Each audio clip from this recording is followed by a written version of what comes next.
Pour vous aujourd'hui, j'ai tenté de définir ce qui pourrait être les codes du divertissement grand public à la française du futur, et ce grâce à un film qui m'a vraiment beaucoup touché dans sa manière de le capter, qui s'appelle Mars Express. C'est un film de Jérémy Perrin, sorti en 2023. Donc du coup, je vais essayer un peu d'opposer des règles de cinéma américain slash Cinéma française. français. Pour moi, chez les Américains, on a un imaginaire qui est très standardisé et efficace, là où chez les Français, on a une espèce de paysage qui est fait de terroir et de bureaucratie.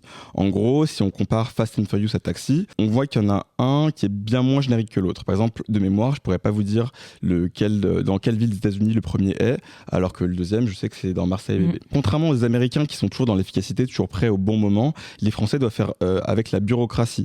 Dans Mars Express, à un moment, un des personnages doit, pour progresser dans l'enquête, faire une mise à jour qui prend des plombes, et c'est à la fin de cette mise à jour qu'il se rend compte que sa mémoire est saturée, donc il va devoir tout recommencer au début. Ça nous arrive à tous, mais pas à Tom Cruise. Tom Cruise, il a toujours le dernier iPhone avec la dernière mise à jour parce qu'il a les moyens. D'ailleurs, dans Mission Impossible, on ne se pose jamais. Tout est au poil de cul près, alors qu'ici, en France, la vie est vachement plus lente. Là où le héros américain est une véritable machine de guerre, le héros français se prend pour un ouf, alors qu'en fait, il est un peu pathétique. Contrairement aux personnages américains, qui sont toujours un peu le père de la nation, l'adulte à qui on pourrait tout confier, chez les Français, on a l'impression que c'est des grands enfants dans des corps d'adultes. Dans Mars Express, Aline Ruby est une détective alcoolique et blasée.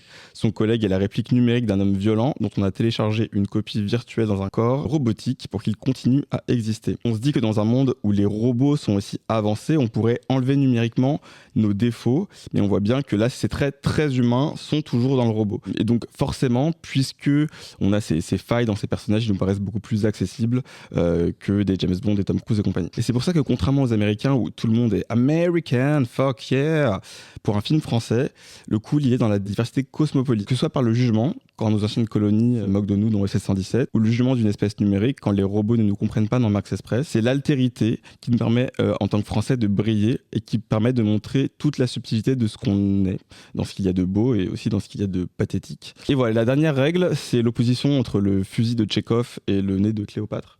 Le fusil de Tchekhov, c'est une règle qui nous dit que dans un film d'action, tous les détails sont importants. Si on te montre un objet seul, il va être réutilisé plus tard.